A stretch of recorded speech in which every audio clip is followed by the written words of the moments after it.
이하늘의 친동생이자 45RPM 이현대는 지난 17일 제주도 자택에서 사망했다.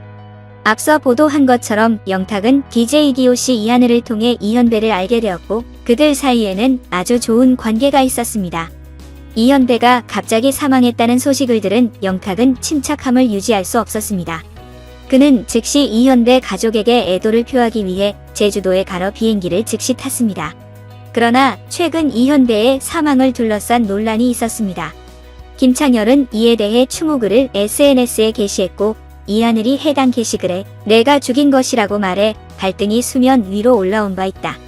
이하늘은 라이브 방송을 통해 김창렬에 대한 오랜 시간 쌓여온 분노를 밝혔고 김창렬은 추측을 자제해달라고 당부했다. 우리는 영탁을 인터뷰하고 이 문제에 대한 영탁의 입장을 물었습니다.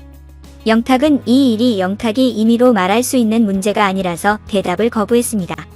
영탁은 이현대가 세상을 떠났기 때문에 모든 사람들이 이현대가 편히 쉴 수 있도록 일을 더 복잡하게 만들지 않기를 바랍니다. 김창렬에서 김창렬로 이름만 바꾸면 뭐하나. 창렬하다는 말이 싫어서 이름까지 바꾼 사람이 여전히 창렬한 행보만 보여주고 있으니 안타깝기만 하다. 그룹 DJ DOC 이하늘의 친동생이자 45RPM의 멤버 이현대가 심장마비로 사망했다는 비보가 전해진 가운데 이하늘이 김창렬의 이기적인 만행을 고발해 충격을 안겼다. 이현대가 심장마비로 사망했다는 소식은 지난 17일 전해졌다. 이현대가 오랜 시간 힙합씬에서 래퍼로 활동해온 만큼 많은 동료들의 추모글이 이어졌고 DJ DOC로 인연이 깊던 김창렬도 이현대의 추모글을 올렸다. 김창렬은 사진과 함께 친구야 하늘에서 더 행복하길 바래라며 물결표를 단 글을 올렸는데 이하늘은 이 글의 이 사진에서도 지가 중심이네. 너가 죽인 거야 악마끼 야이라는 욕설을 남겨 의문을 자아냈다. 처음에 사람들은 김창렬이 남긴 추모글로 인해 이하늘이 분노했다고 여겼다.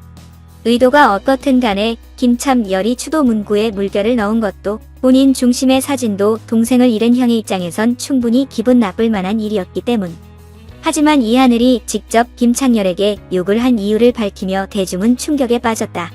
이하늘의 말에 따르면 몇 년 전 DJ DOC 새 멤버와 이현대는 1억 4천만 원씩 돈을 모아 제주도에 1000평가량의 땅을 매입했다. 당시 정재용은 돈이 없다고 했고 그 비용은 이하늘이 대신 냈다. 이후 대출 이자만 나가게 되자 김창렬이 게스트하우스를 제안했고 동의한 이현대는 서울의 아파트 등을 처분하고 정재용의 지분을 승계받은 후 적극적으로 사업에 뛰어들었다. 이현대는 제주도에 직접 거주하면서 리모델링 시공을 직접 관리, 감독했을 뿐 아니라 돌을 나르며 시공에도 참여했다. 하지만 2018년 이하늘의 결혼식 피로연에서 김창렬이 비용이 생각했던 것보다 많다면서 자기 몫의 돈을 내는 것을 거부하면서 문제가 생겼다. 김창렬이 사업을 제안해놓고 중간에 투자를 빼면서 부도가 나게 된 것. 김창렬 때문에 발생한 피해 금액은 모조리 이현대가 떠안게 됐다. 이현대는 모든 것을 처분하고 제주살이를 하고 있었기 때문에 월 400만 원의 대출금과 공사대금, 생활비까지 모두 혼자 해결해야 했다. 땅 매입 비용 외에 추가적인 리모델링 비용은 인당 1억 2천만 원 정도다. 이현대는 공사 현장 인근에서 연세를 살면서 생계를 위해 건설 이용직과 배달 아르바이트를 시작했다. 배달 일을 하다 최근에 교통사고가 났고 큰 부상을 입었지만 돈이 없어 MRI 검사도 하지 못했다. 이현대는 형이 오토바이를 타고 다니는 것을 늘 걱정했기에 이하늘에겐 비밀로 하고 지인들에게 도움을 요청했었다. 이하늘은 이 모든 사실을 동생의 비보 이후 알게 됐다.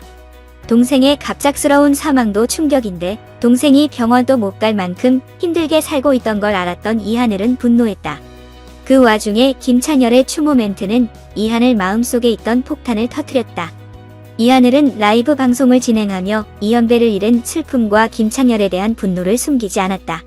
동생의 돌연사엔 김창렬의 이기적인 행동이 원인이라고 생각하고 있었고 진심 어린 사과만이 고통을 해결할 수 있다고 여겼다.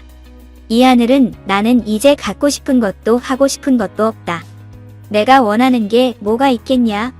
세상에서 제일 친한 친구를 잃었는데 뭘 해서 행복하겠냐며 김창렬에게 악마라고 욕한 이유도 여기에 있다고 설명했다. 이하늘은 김창렬이 진심으로 사과를 했다면 문제를 만들지 않으려고 했다고 고백했다. 동생을 보내는 게 우선이었기 때문이었다. 이하늘은 이현배가 몇 년을 괴로워했지만 기호씨를 지키고 싶어 참았다면서 이젠 그러고 싶지 않다. 다 까겠다고 밝혔다. 폭로 중 가장 큰 논란이 예상되는 부분은 저작권 관련이다. 이하늘은 DJ 기호씨 앨범 대부분의 노래를 이현배가 썼다고 폭로했다. 이현배가 정재용과 김창열을 위해 멜로디 라인과 가사를 써줬다는 것이 이하늘의 주장. 이하늘은 김창열 노래 가사도 현배가 썼다. 김창열은 멜로디 만들 줄도 모른다. 20년 동안 현배가 가사를 써줬다. 재용이에겐 미안하지만 8마디 중에 1마디도 못 쓴다. 사집부터 현배가 가사를 썼고 멜로디 라인도 다 짜줬다고 했다. 대리 작곡 작사의 시발점인 DJ 이기호씨 사집은 1997년 발매다.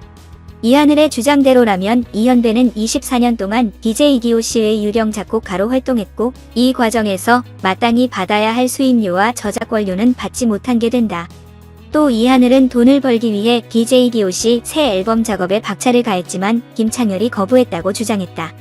김창열은 2년 동안 녹음실에 5번도 오지 않았고 마스터까지 된 음원을 넘겼지만 기호씨를 탈퇴하겠다고 나섰다.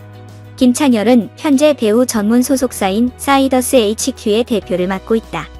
이하늘의 라이브로 인해 논란이 커지자 김창열은 19일 오전 바로 입장을 내놨다. 긴 입장문을 요약하면 기호씨 멤버들과 비즈니스를 한 것도 좋지 않았던 상황이 있었던 건 사실이라는 말이다.